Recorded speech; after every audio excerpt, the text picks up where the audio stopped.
રજૂઆત કરવા આવેલા. આજે 3 મહિનાનો સમય થયો છે, હજુ સુધી અમને કોઈ આનો ન્યાય મળે નથી. એસઓ સાહેબ એવું કહે છે કે અમે સંઘને મોકલેલું છે.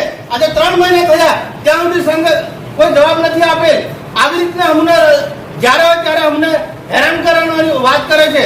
જિલ્લા રજિસ્ટર, જિલ્લા રજિસ્ટર, જિલ્લા રજિસ્ટર, ન્યાય આપો. જિલ્લા રજિસ્ટર, ન્યાય આપો. હાય હાય હાય હાય. હવે જો અમને આ વખતે જો આજની તારીખે અમને જો કોઈ સ્પષ્ટ જવાબ નહીં મળે તો અમે ઉગ્ર આંદોલન કરીને અમે જે એમડી સર છે, એમડી સરને પણ અમે મળવા જવાના છે. ભલે અમે